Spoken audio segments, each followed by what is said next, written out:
Hi, this is Steve from the Movie Dudes, and guess what? It's time for Waterworld. Yes, that's right. Why not have a quick look at the 1995 financial bombshell that was Waterworld. Now, I actually really like Waterworld, so I haven't got too much bad to say about it. I know everyone out there hates it. They think it's an over-bloated, over-budget, overacted, just terrible piece of shit. But I like it. I don't see what the hate about Waterworld is.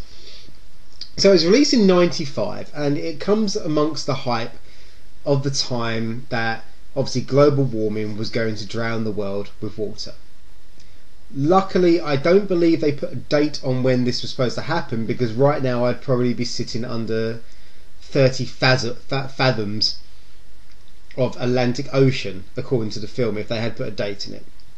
Anyway, this film obviously stars Kevin Costner, but it also was directed by Kevin Reynolds, who had directed the very successful Robin Hood, Prince of Thieves. And to be honest, in '91 we finally got a new definitive version of Robin Hood. I believe that the Errol Flynn Robin Hood, The Adventures of, and Robin Hood, Prince of Thieves are the two, and Robin Hood Men in Tights. But on the more serious note, the Robin Hood, Prince of Thieves and Adventures of Robin Hood were the quintessential Robin Hood movies. The latest Robin Hood movie is absolutely awful. But anyway, Kevin Reynolds, not only did he direct Robin Hood, Prince of Thieves, he also wrote the script for Red Dawn, and has wrote the script for the new Red Dawn, the Red Dawn remake or reimagining, whatever they're going to call it. I'm not going to say that I think that will work. I don't think it's going to work at all. So, set in the future, the world is covered by water. The polar ice caps have melted, and now dirt is as valuable as gold, since it's the rarest thing there is. Therefore, it becomes the main currency. Just like precious metals are rare, before they become the currency. Kevin Costner's character is a muto. He has gills behind his ears. He has evolved to exist within Waterworld, and everyone wants to kill him because of this. I don't understand why they wouldn't want him to breed and carry on, because it makes a lot of sense that if you had someone who could breathe underwater, you would pretty much want that to be the way the human race starts to go when you live in Waterworld. But okay, sorry, that's something I said I wouldn't do. I wouldn't say anything bad about the movie. Anyway, I really like the movie. The reason I think people don't like the movie is, one, this movie was absolutely bombarded with negative press from the moment it was announced. When the budget was announced, people were automatically on its back. And I will say this, Titanic suffered the same thing, but somehow Cameron managed to make a massive hit out of it. Because Titanic, all I remember was hearing disaster, disaster, disaster. I know it's the Titanic, therefore technically it is a disaster movie, but all they were saying is it costs so much. It has to be the most successful film ever made to make money. It has to be this, and lo and behold, it bloody well does.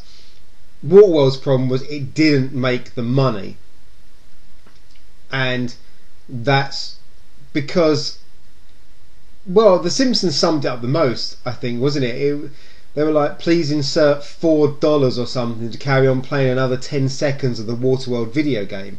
This fast became a parody of itself, but I just like the fact that the film is fun, it's dumb, and I think the budget clouds people's minds maybe, because this is no worse or better than Mad Max 2. Just however, Mad Max is a lower budget movie, and you give it a bit more slack with this. And also, people hated Costner at the time as well. For some reason, Costner had a lot of hate before, and especially because of this movie. I like his character in this. I like the fact that his character is the anti-hero, where he's willing to throw the little girl overboard and leave her in the middle of the ocean because he can get nothing from her, but he'll keep Gene Triplehorn's character on board because you can get something out of her. Wink, wink, nod, nod. You know what I mean. Just watch the film. Sit back, watch it, and enjoy it. It's got jet skis. It's got stupid gunfights. It's got a weird little guy at the bottom of an oil tanker who's all skinny and dishevelled, measuring the level of the oil. Dennis Hopper camps up the screen as a fantastic cliche bad guy.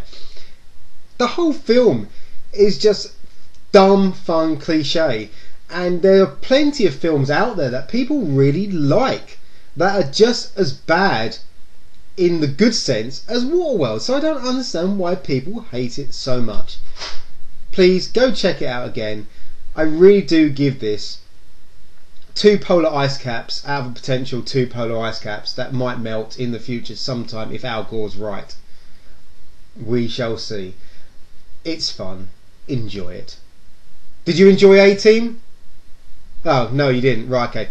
Okay, if you didn't enjoy the new A-Team film, then don't bother checking this out because you don't know what dumb fun is. If you did enjoy the new A-Team film, just go back and check this out and just have a good laugh. It's a popcorn movie, a couple of beers, and it's a good film. Maybe I think that the anti-global warming crowd made sure this film failed because they did not want people to believe that the ice caps may actually melt.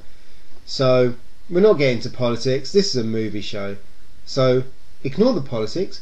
Just enjoy what has been put on screen for you. Thank you.